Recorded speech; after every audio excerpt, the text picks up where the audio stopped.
नमस्कार मेरे प्यारे साथियों, मेरे प्यारे विद्यार्थियों, आप सबों को हमारे इस चैनल पर हार्दिक स्वागत है। आज हम लोग एक राजा और उसके 3 बेटे की कहानी सुनेंगे। कहानी बहुत ही ज्ञानवर्धक है और काफ़ी रोचक भी है। तो आइए इस कहानी को सुनते हैं।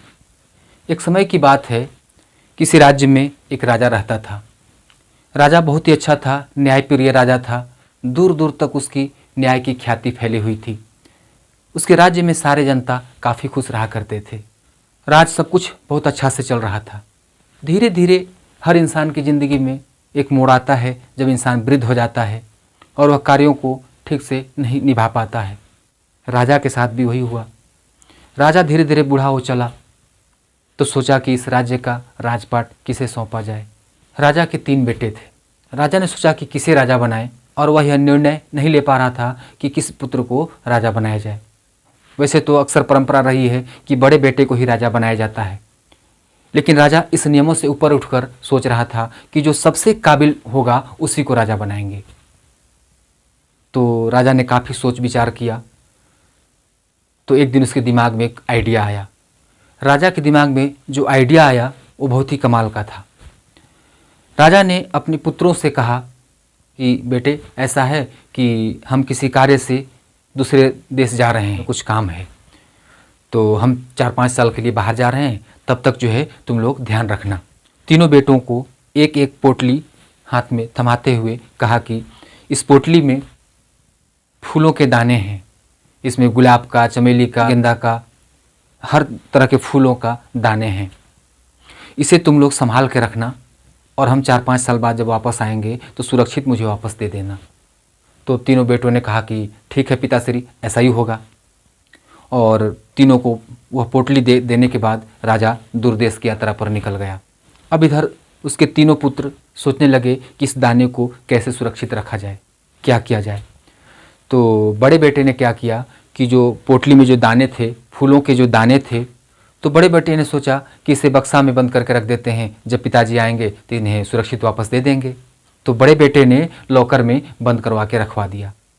उसके बाद दूसरे बेटे ने सोचा कि यदि बड़े भाई की तरह अगर हम भी इसे बक्से में बंद करवा देंगे, लॉकर में बंद करके रख देंगे, तो हो सकता है 4-5 साल बाद पिताजी वापस आएंगे तो दाने सुरक्षित न रह पाएँ। इसीलिए उसने उस दानों को खेत में फेंकवा दिया। उसके बाद तीसरे पुत्र ने सोचा कि यदि हम भी दोनों भाइयों की तरह अगर करेंगे तो शायद ये बीज सुरक्षित नहीं रह पाएगा और पिताजी को वापस नहीं लौटा पाएंगे सुरक्षित। इसलिए राजा के सबसे छोटे पुत्र ने एक अलग ही तरीका अपनाया।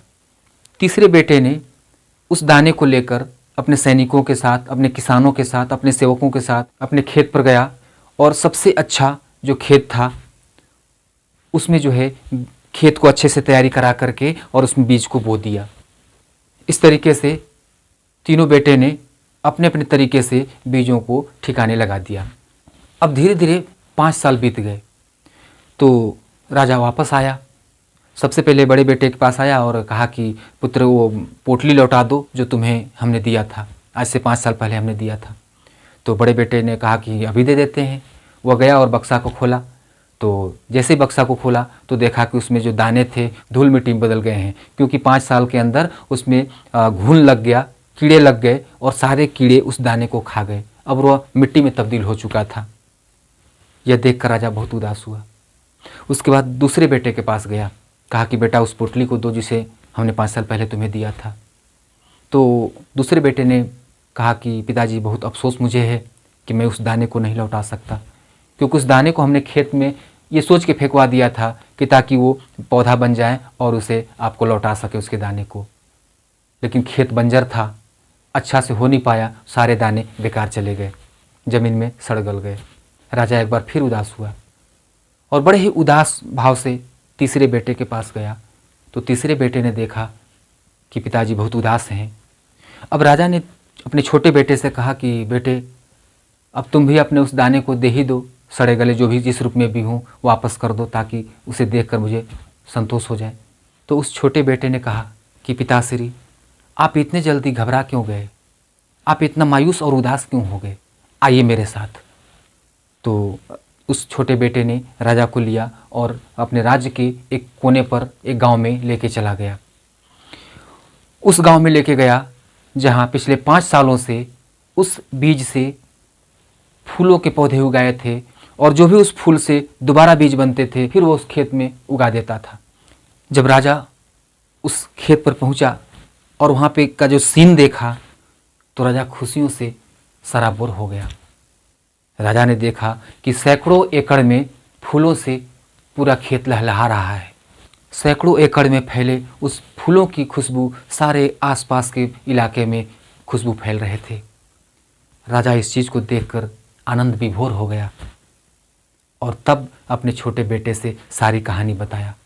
कहा कि बेटे, आज से 5 साल पहले जो हमने तुम्हें बीज दिया था, तुम्हारे तीनों भाइयों को जो हमने दिया था, वो दरअसल एक परीक्षा था और उस परीक्षा में सिर्फ तुम पास हुए, क्योंकि मैं ये जानना चाहता था कि तीनों में से कौन सबसे ज़्यादा काबिल है जो इस राज्य को संभाल सके।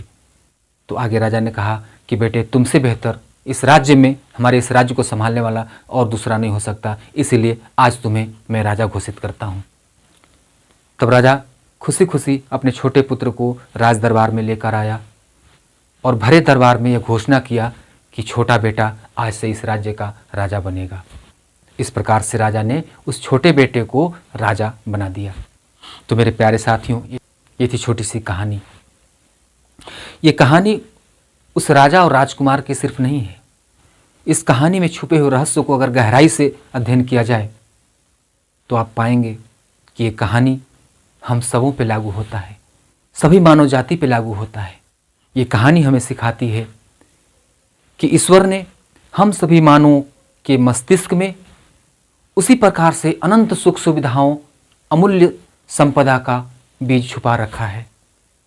दुनिया के हर सुख सुविधा, हर दौलत, शोहरत, नाम, प्रतिष्ठा, गाड़ी, बंगला, सब कुछ का चाबी आपके मस्तिष्क में है, हर इंसान के मस्तिष्क में है।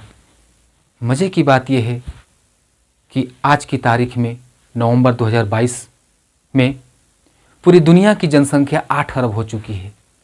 इस 8 अरब जनसंख्या में 3 तरह के लोग पाए जाते हैं। पहला वे लोग होते हैं जो राजा के बड़े बेटे के समान होते हैं।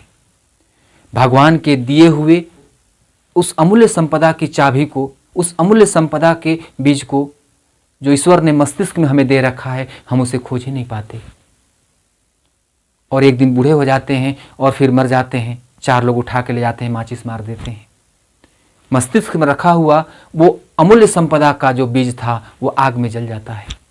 तो इस दुनिया में ऐसे अरबों लोग हैं जो राजा के पहले बेटे की तरह हैं, भगवान के दिए हुए इस संपदा को मिट्टी बना देते हैं। और इस दुनिया में कुछ ऐसे भी लोग हैं जो राजा के दूसरे बेटे के समान हैं।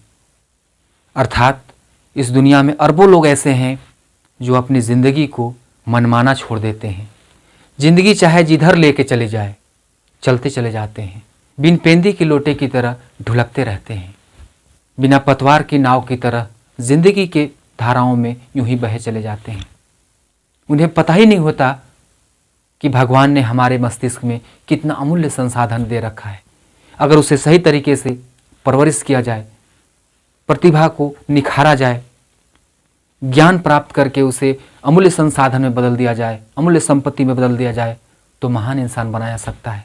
लेकिन लोग इस संसार की क्षण भंगुर चीज़ों में खोए रह जाते हैं और मस्तिष्क में छुपे रहस्य को समझ ही नहीं पाते हैं और एक दिन वो भी मिट्टी बन जाते हैं। उनका मस्तिष्क भी एक दिन मिट्टी में मिल जाता है। और इस संसार में मुट्ठी भर ऐसे लोग होते हैं जो राजा के तीसरे बेटे के समान होते हैं, जो अपने मस्तिष्क में जो संभावनाएं ईश्वर ने दे रखा है उसे प्रतिभा के रूप में बाहर निकालते हैं और एक दिन महान इंसान बन जाते हैं। कोई डॉक्टर बनता है, कोई इंजीनियर बनता है, कोई आईएएस बनता है, कोई वैज्ञानिक बन जाता है। तरह तरह से लोग महान बन जाते हैं। लेकिन मुट्ठी भरी लोग होते हैं, चंद लोग होते हैं जो अपने ईश्वर के दिए हुए इस उपहार को सही मायने में उसका आनंद उठा पाते हैं, लाभ ले पाते हैं। इसी संदर्भ में दुनिया का सबसे अमीर आदमी बिल गेट्स ने कभी कहा था कि गरीबी में पैदा लेना अपराध नहीं है, लेकिन गरीबी में पैदा लेकर गरीबी में ही मर जाना बहुत बड़ा अपराध है। अर्थात जो गरीबी में पैदा लेता है, गरीब इंसान के घर में जन्म लेता है और अपने एफर्ट से उस गरीबी को दूर करने का प्रयास नहीं करता है और एक दिन गरीबी में जीते जीते गरीबी में ही इस दुनिया से चला जाता है, वो सबसे बड़ा अपराधी है, क्योंकि ईश्वर का दिया हुआ उस अमूल्य संसाधन को समझ ही नहीं पाया, ईश्वर के दिए गए उपहार को आनंद नहीं ले पाया। एक प्रकार से कहा जाए तो भगवान की इच्छाओं का अपमान कर दिया। तो ऐसे भी लोग इस दुनिया में होते हैं। तो मेरे प्यारे साथियों, कहानी को बड़े ध्यान से सुनकर उस पर मनन कीजिएगा, गौर कीजिएगा और अपने मन मस्तिष्क में छुपे हुए उस अमूल्य संसाधन को ढूंढने का प्रयास कीजिएगा, तो एक दिन आप महान बन जाइएगा। अब ये मत समझ लीजिएगा कि भगवान मस्तिष्क में सब कुछ दे रखा है, सीटी स्कैन करा के पता कर लेते हैं कि वो चाबी किधर है, हैं? पता कर लेते हैं कि वो संसाधन किधर छुपा हुआ है। ऐसा कुछ नहीं है। आपका पूरा मस्तिष्क ही चाबी है। आपका मस्तिष्क ही वो राजा के दिए गए पोटली के में छुपे हुए बीज की तरह है, और ये सीटी स्कैन से पता नहीं चलेगा। ये आपको कड़ी मेहनत के साथ दिन रात परिश्रम करके, सही तरीके से मेहनत करके, सही रास्ते पर चल करके अपने मन मस्तिष्क में छुपे हुए संभावनाओं को ज्ञान में तब्दील करके, उसे भौतिक संसाधनों में तब्दील करके आप एक दिन महान बन सकते हैं। तो मेरे प्यारे विद्यार्थियों, हम सभी मानव प्राणी कितने भाग्यशाली हैं कि ईश्वर ने हम सभी के अंदर इतनी अमूल्य संभावनाएं छोड़ रखा है। इस जगत में कोई डॉक्टर है, कोई इंजीनियर है, कोई वैज्ञानिक है, कोई एक से एक बड़े बड़े बिजनेसमैन है। इस धरती पर एक से एक महान लोग पैदा हुए, लेकिन उसी में से कुछ महान मूर्ख भी हो गए। कभी कभी मंदिरों के बाहर के सीन को देखकर मुझे बहुत हैरानी होती है। कुछ लोग ऐसे लोग भी होते हैं जो कटोरे में अठनी चवनी डालकर और कटोरे को बजाते रहते हैं ताकि कोई दो चार अठना डाकर डाल दे। ये भूल जाते हैं कि जिस कटोरे को लेकर तुम अठनी चवनी के लिए भीख मांग रहे हो, अरे तुम्हारे अंदर तो दुनिया का हर सुख सुविधा इस मस्तिष्क में उपलब्ध है। फिर तुम भिखारी की तरफ भीख क्यों मांग रहे हो? जिस ईश्वर ने तुम्हें अमीर और कामयाब इंसान बनाने की सारी संभावनाएं तुम्हारे मस्तिष्क में देकर पैदा किया है, फिर तुम भीख क्यों मांगते हो? भगवान का अपमान क्यों करते हो? कुछ लोग तो भगवान के नाम पे ही भीख मांगते हैं। ये भगवान का बहुत बड़ा अपमान है। ऐसे लोग इस धरती पे आते हैं और धरती का बोझ बन के चले जाते हैं, इतिहास के पन्नों में एक दफन हो जाते हैं।